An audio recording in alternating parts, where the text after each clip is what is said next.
Hello, my name is Steph Hinnerschitz and I'm a historian with the Institute for the Study of War and Democracy here at the National World War II Museum in New Orleans, Louisiana. And today I'm going to talk to you a little bit about the Philippines, the role of Filipinos in pushing back against Japanese during World War II, and how that would lead to the liberation of the Philippines and the Pacific by 1945. So what I want to do is give you a little bit of background about the Philippines in general. So the Philippines were a colonial possession of the Spanish.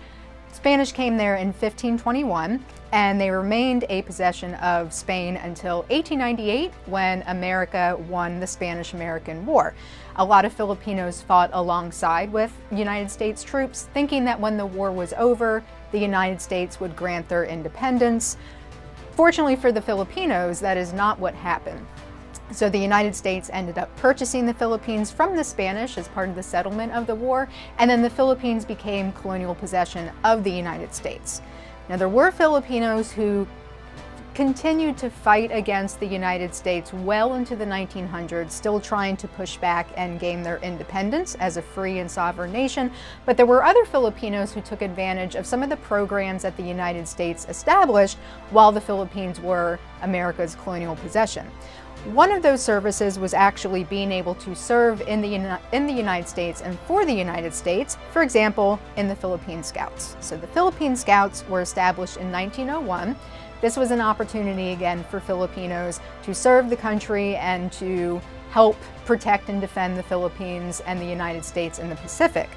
This also technically allowed Filipinos to enlist in the army. So this was a pretty big deal, and it was something that many Filipinos wanted to be a part of. There were many Filipinos who really saw themselves as Americans and saw themselves as part of the United States, not just colonial possessions. And the Philippine Scouts were a way to prove this.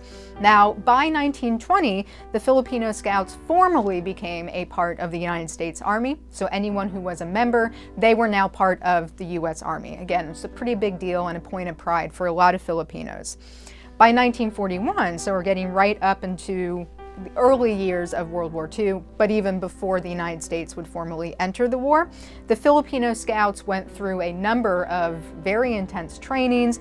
They were actually seen as a very elite and highly trained military unit. So they were well respected in the Philippines and by the United States Army in general.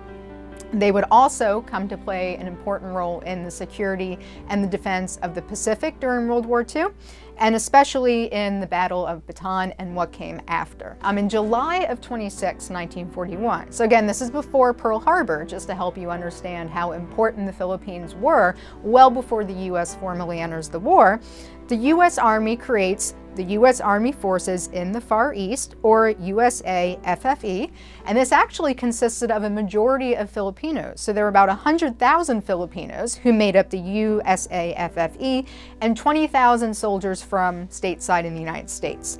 The main task, especially after the United States enters World War II, after Pearl Harbor, was to push back against the Japanese and to delay Japanese action on the mouth of the Manila Bay. So that was their whole existence, their whole point by that time, is to serve as a buffer between Japanese and the American colonial possession of the Philippines. Now, this was able to be very successful, and these forces were able to do this.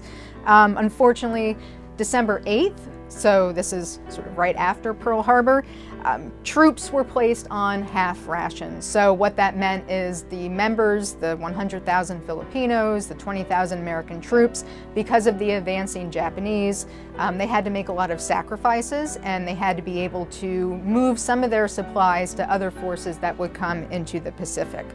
Commanding General Douglas MacArthur at the time understood what was going on, and he promised the Filipinos that there would be extra troops, extra planes, extra supplies that would be coming to help them continue to push back against the Japanese. Unfortunately, that never materialized, which left Filipinos kind of largely defenseless when it came to fighting the Japanese in the Battle of Bataan. The troops suffered from disease, hunger, wounds, deaths even, so that by the time the Filipinos and the United States troops there finally surrendered on April 9th, 1942.